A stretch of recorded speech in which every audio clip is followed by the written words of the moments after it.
국가인권위원회 본연의 역할이 무엇인지 의문을 제기할 만한 일이 벌어졌습니다. 윤석열 탄핵심판 방어권 보장 안건이라고 불리는 계엄 선포로 야기된 국가위기 극복 대책 권고의 건을 인권위가 의결했습니다. 결국 인권위의 몇몇 위원들은 이 안건에 대한 의결 철회와 안창호 위원장의 사퇴를 촉구하고 나섰습니다. 인권위 직원 50여 명도 호소문을 내고 의결 반대 입장을 표명했습니다. 특히 12.3 비상계엄 당시 국민은 목숨을 걸고 대한민국을 지키기 위해 국회로 달려와 밤을 지샜습니다. 그런데 인권위의 안창호 위원장과 김용원 상임위원은 집에서 자고 있었다고 운영위에서 자백한 바 있습니다. 민주주의가 훼손되고 국민의 인권이 무참히 짓밟히는 상황에서 인권위는 어떤 메시지도 내지 않고 인권위 고위 공직자들은 잠이 옵니까?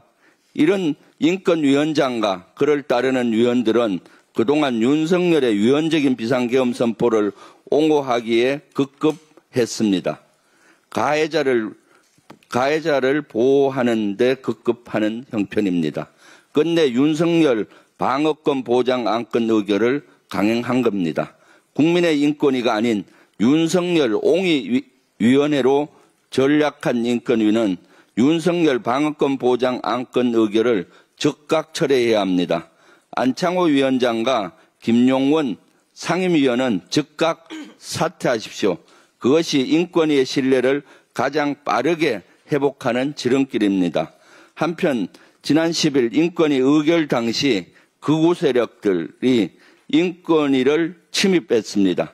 회의가 열리는 14층 로비를 점거하고 직원들과 기자들을 위협했습니다. 엄정한 수사가 필요합니다. 경찰은 엄정한 수사를 통해 법치가 살아있음을 입증하여야 합니다. 홍장원 전 국정원 1차장과 곽종근 전 특수전 사령관의 진술로부터 계엄이 곧 내란이란 전국의 흐름이 시작됐다. 윤상현 국민의힘 의원의 주장입니다. 내란 프레임을 언급한 윤석열과 닮은 꼴이자 내란 속의 윤석열의 아바타가 아닌지 의심이 들 정도입니다. 이런 윤상현이 홍장원과 곽종근 그리고 곽종근을 매수했다고 주장하며 저 김병주를 고발하겠다고 예고한 바 있습니다. 그런데 약속이 난 듯이 서민민생대책위원회라는 시민단체가 저를 내란 선동 교사 혐의로 고발했습니다. 속아 웃을 일입니다. 폭동시위대를 향한 훈방 발언으로 서부지법 폭동을 부추긴 게 누굽니까? 대통령 관저와 서울구치소를 찾아 극우 세력을 선동한 게 도대체 누구입니까? 방귀 낀 놈이 성낸다는 말이 생각납니다. 이런 윤상현이 국회 국방위에 배정받고 어제 회의장에 나타났습니다. 매우 부적절합니다. 극우 세력도 모자라 군 장병까지 내란을 선동하려는 겁니까?